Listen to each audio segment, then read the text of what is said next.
Hello, welcome to Siege Budget Brews. I'm Tim, and tonight I'm going to discuss Stax and what I think about it in the current meta.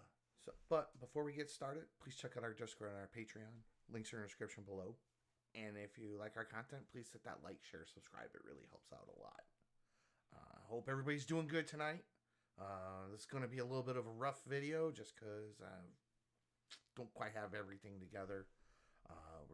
We're kind of using a backup computer tonight, but I wanted to get a little something out the door because it's been a while. So Stax, I get a lot of questions from players wanting to know what Stax deck to play or what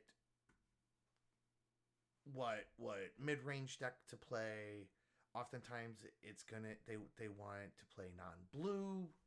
And I just wanted to give some thoughts that I have about those topics, kind of in a little more in depth and a little more concisely than what I can pound down on a keyboard in 3 minutes while I have somebody's attention, okay?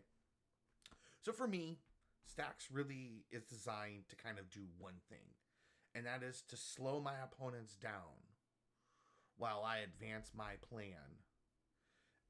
And it's really just to buy me time, all right? So that kind of brings me to my first talking point, which is that hard locking 3 opponents with Stax is something that's very difficult to do. You know, this is not 1v1 magic where once you lock a table, you've only got to deal with one person, because you've got 3 players you're playing against, and they're not incentivized to sit there and let you keep going. So if you play Stax, you really need to be able to pivot to a clean win quickly and be able to protect it, all under that same Stax. For example, let's say you've got a very large board, and we'll even go as high as, let's say you have 21 power on board. All right, that's a pretty hefty board of creatures, and you're trying to attack and kill opponents with combat. Okay, if they're at 120 life, which most likely they're not, that's going to take you 5.7 combats to kill a table. If they're at 90, which means that they've all lost 10 life from that life pool, then it goes down to 4.28. And if they're at 60, which means they've all approximately lost about half their life, you're still looking at 3 combat steps to eliminate a table with that 21 power. Now, granted, there's a lot of factors involved. You might draw more creatures to commit to the board. Other players might be attacking each other. But a lot of the times, you're going to be the one with all the stuff on the board. You're going to be the one stopping everybody from doing their game plan. And they're not going to be incentivized to play along. And with that in mind, like, that is a real, like, just really want to let you know what you're signing yourself up for in multiplayer. The other thing is like with Stax, is that I play a lot of Stax, or I have in the past, and I play a lot of mid-range. And most of the Stax decks that I like tend to be able to be things that can play on their own hate. Like, for example, like Arden and Tana Hipster Stax is really nice because you've got all of those creature tutors. Arden plays under the Null Rod, and you've got a 1-card win con that's creature-based in the form of Godo, and you can very easily tutor it up, and Arden equips the helm, and you win. So it can go from stalling the game out to pivoting to a win very quickly. The second thing is that because you tend to be the one stopping everybody from having their fun, a lot of times you'll get things pointed at you that in reality may not necessarily be the optimal play, but from the perspective of the person who's slowly bleeding out, their chances of winning when they're at a 0.5% is better than them, you know, having a 0% chance of winning. So that's kind of like one thing you have to keep in mind. Next is that Stax games tend to draw out really long. And yes, I understand. I'll get comments that people will say, "Oh, I can finish a Stax game in 60 minutes or 75 minutes or Stax Mirror." And I get that. You can. I'm not saying you can't. What I'm saying is especially when you're learning, these games are going to drag. And people who want to play Stax, like, you're going to get less reps in learning your deck than your opponents are when they're playing proactive decks. Just plain and simple. Because if their games are only 30 or 45 minutes and yours is 90, they're getting a 2-to-1 ratio or whatever that number is. Like, I'm just kind of making it up out of my head. And then kind of next is that, one of the things, like, there are a couple of, like, decks that people consider Stax decks that maybe I don't consider Stax decks. A good example is Winota. Winota does play Stax, but the fact that it provides such an aggressive card advantage with Winota, and that just the reason why it's called Winota Snowball is because you keep getting those triggers, you keep increasing your power, you keep increasing the hate pieces on the board. It can push out a lot of damage very quickly while advancing its game land. Better than probably Arden and Tana can, but again, like, you get these nice, very clean wins. So, you might be asking yourself, why would I want to play Stax if one, it's going to make the games go long, it's going to make my opponents miserable, if I lose the game, I've really lost the game 3 turns before I've actually lost it. So kind of tracking and learning makes it very difficult. Am I just making myself play CDH on hard mode? Well, the answer is yes and no. All right. So for one, there's actually, maybe you just don't have to go as deep on Stax as you think you do. For example, you can, play about 4 or 6. I mean, when I look at decks and I'm wanting to put hate bears and Stax pieces in my deck, like, after about 6 or 7 slots, I'm really just either adding redundant copies or suboptimal redundant copies, even more accurately, or I'm just adding a higher density. Like, for example, out of the Stax pieces that are available in game right now, I would probably say there's 6 that attack the meta very well. All right? And we can kind of talk about those for a quick moment, okay? So I'm going to go to permanent base first. So the ones that I really think are great are Rest in Peace, because it'll exile everybody's graveyard and then prevent everybody's cards from going into their graveyard, thus shutting off Breach, Reanimator lines, it hits a lot of relevant stuff. All right?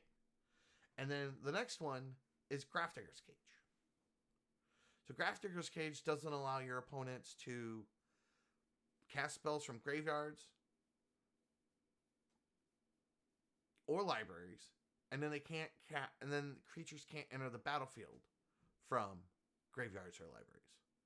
So that hits a lot of it. Obviously, it attacks Breach. Obviously, it attacks Reanimator, but it also shuts off, like, a lot of the evolution decks, because Eldritch Evolution, Neoform, like those types of Corda Calling, all of those cards, Finale of Devastation, all get shut out. So a lot of those decks, like a lot of those mid-range decks, also rely on that also, in addition to. And while there's other Stax that is effective in this kind of, like, on the website, on the Budget Brews website, and they're all great pieces, like, those are the 2 that I probably think are the best currently.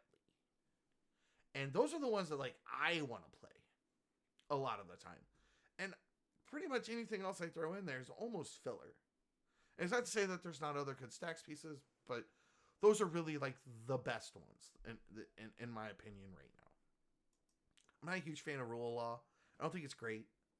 Not to say it's not good. I've played it. I just one spell per turn is not awesome when I'm the dude making everybody annoyed because all of their interaction tends to get pointed at me and I can't win. So I need to find pieces that I can play under, protect myself, and win through. And this was even before the channel lands were invented. You know. And then next, we kind of got like 4 really, really solid hate pairs that I think are probably the strongest. There's like one more that's like a maybe. And again, not to say that there's not other good hate pairs. These are just the ones that I really think are the best in the meta right now. They're asymmetrical, so I can play under them 100%. And I think they effectively target the most important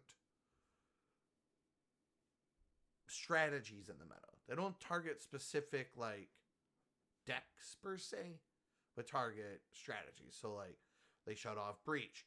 They shut off a lot of the Oracle packages, a lot of the commander-centric combos. They shut off tutors. Like these are all things that I find to be much more effective than just making everybody play one spell per turn because I'm just not high on it anymore. I've lost too many games to my own rule of law because I try to do something that's scary, people counter it, and then somebody slips in their thing, and then people can kind of slow roll their win that way. And there's even a couple of rule of laws that like Oracle Console doesn't give a shit about. I have found it much better to hit them with these 6 pieces. So the first one is Aven Mind Sensor. So Aven Mind Sensor is great because it has flash, it has flying, so we can use it to draw cards with like Tymna. And it's asymmetrical, so I can tutor, they can't. So the first 2 I showed you were symmetrical, so they're a little harder to play under. But Aven is not. So I can find what I need, they can't. It doesn't totally lock them out, but it's pretty good. And having flash is nice, so I can just kind of... Sometimes I gotcha with it, but most of the time it's just... it allows me to use my mana efficiently. And then since it's evasive, I can continue attack. The next one's pretty obvious, Draeneth Magistrate. Draeneth Magistrate shuts off all kinds of stuff. Much more akin to how the Grafdigger's Cage and how Rest in Peace are. They shut off Breach, and it shuts off commander-centric combos, and it shuts off a lot of things that you like. Anything that you could cast from exile, it shuts off that. Anything from top of library shuts off that. It really just hits a lot of stuff. If I was to name the hardest working man in 2022 CDH, that's it right there. You know. So, and then next after that, the next 2 are black. So we've got Dothi Voidwalker. It's a 3/2 with Shadow for black. So Shadow again gives us evasion, helps us kind of get in there with the Tymna draws, and then has a static ability of if a card would be put into an opponent's graveyard from anywhere, you exile it. So it's a redundant copy of like Rest in Peace, except it doesn't hurt me. It only hurts my opponents, which makes it even better. And then on top of that, if you decide to not attack with it, you can leave it up and then tap it and sack it and cast one of those spells. So if I'm playing my own, even if I have my own Draeneth in play, I can still cast other people's stuff from exile. All right. So you kind of see a theme here. A lot of these are going to be things that I can play under regardless and not have a problem. And then lastly, for kind of the big 4 hate bears, I think is going to be Op Agent.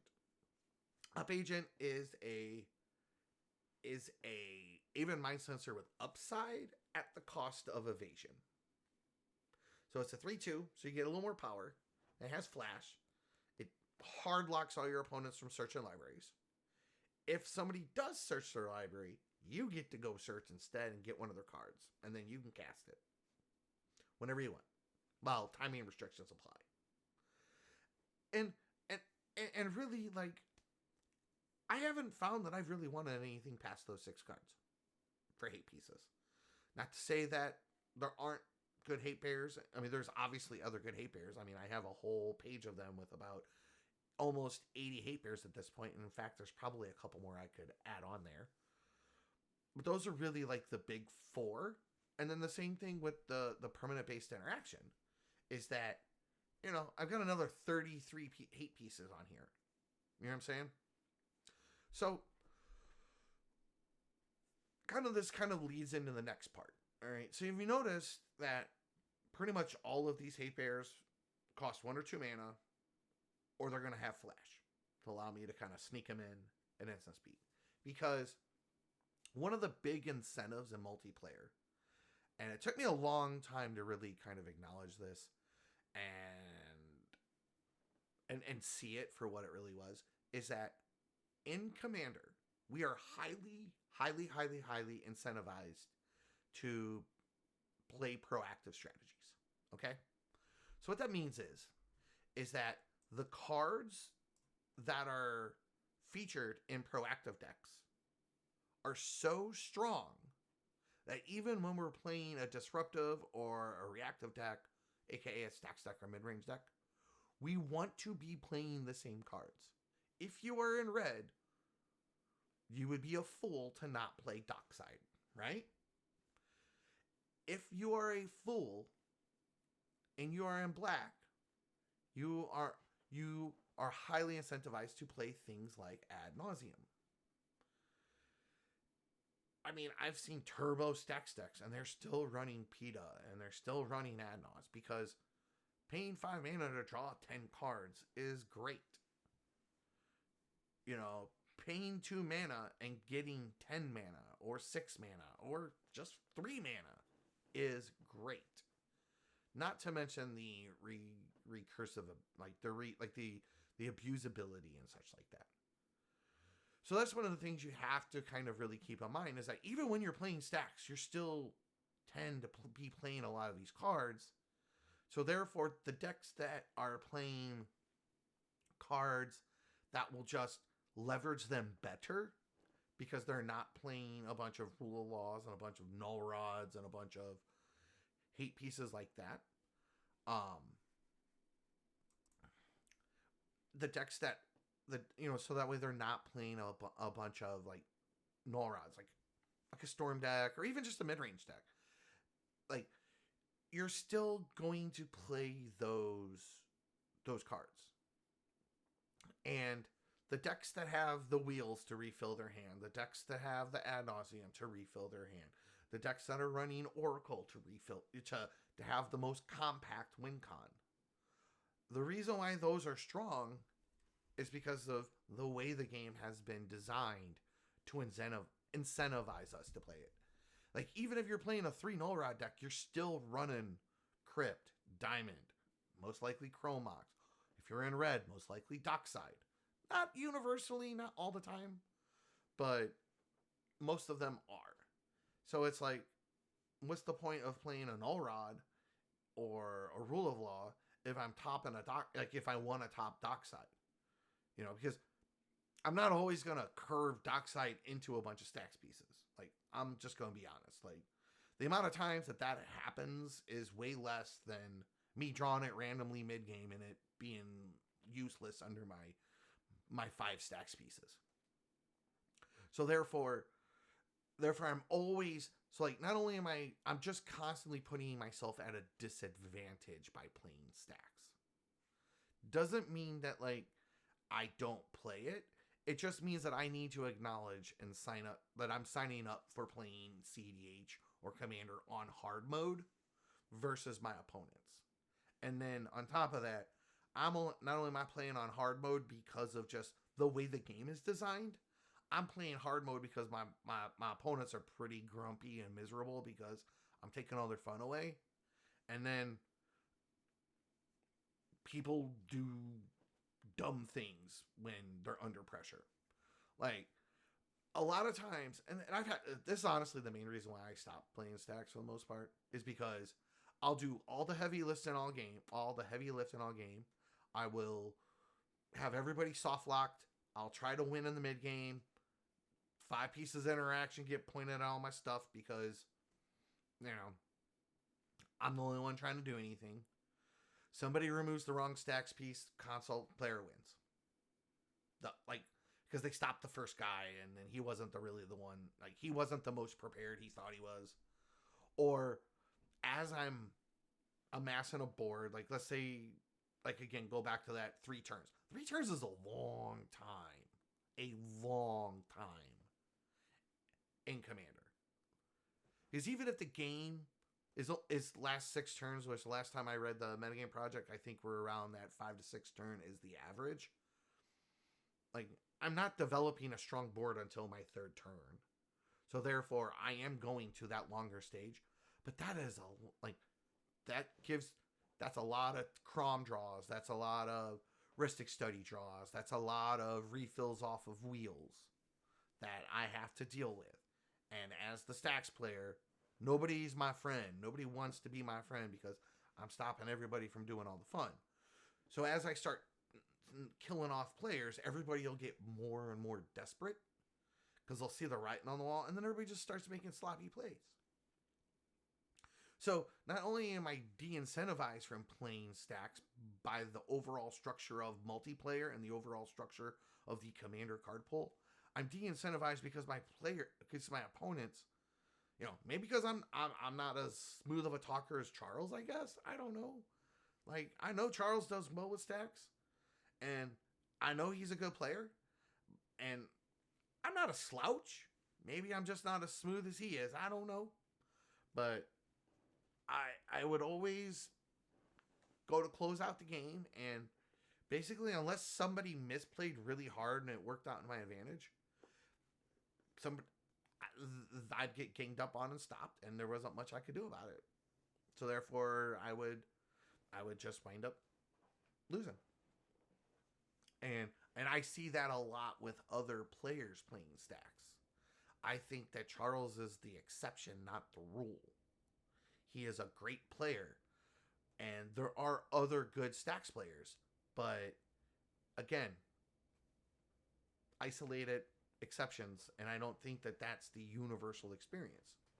And it's not to say that I don't play these types of decks once in a while for fun, because I do like playing Arden and Tana. I do like playing the old, like, I used to enjoy playing Bloodpot. I like playing Shorakai. Like, I don't play them a ton, but I like playing them from time to time. And when I do, it always feels like I'm playing from behind. So, I guess to kind of wrap this all up, I really feel that, like, in the current meta, especially with how of a disadvantage not playing things like wheels and rituals and all the fast mana and all of the, like, dockside, that I would be doing the community a disservice if I was hyping Stax. Now, again, outside of those 6 pieces that I talked about earlier, which was Draneth, Op Agent, Dalthi Voidwalker, Aven Mind Sensor, Rest in Peace, and Grafdigger's Cage, I think that maybe the rest of it's excessive. But a deck playing those 6 pieces, and say, like, I've been personally right now, I'm playing like I just put together, I'm gonna start testing it, a Thrasios Tymna midrange shell with those 6 Stax pieces in it, to kind of act as a way to buy me time to get my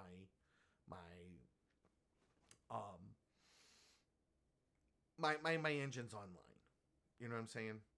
And I don't feel that I need much past that. I think anything past that is probably overkill for me. And it's not necessarily just because I'm in Thrasios Tymna, but just in general. There's some other stuff. Another thing that I've kind of found is that I tend to not...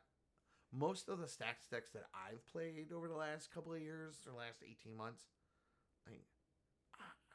my creatures aren't that big. I'm not getting through very much. Like, when I play Winota, sure, I get through, because they get indestructible, and Winota's a 4/4. But, like, if I'm playing like a Or I'm getting through and it's just so slow that I just give all my opponents like a million turns to close the game out because the game devolves into me trying to manually beat them. And I know Kamal's a thing, but like 8 mana, come on, let's be real. If you got 8 mana to cast that guy, and that guy can beat people down, you probably could have just beat him with a paper bag. Like I don't know, man. I'm just not super. I have been repeatedly disappointed by Stax. Mid range ain't much better, honestly. But I'll talk about that in another video. So, thanks again. You can put all the hate mail in the comments. I'll make sure to read them and reply. Again, thanks for listening. Please hit that like, share, subscribe. Have a good night.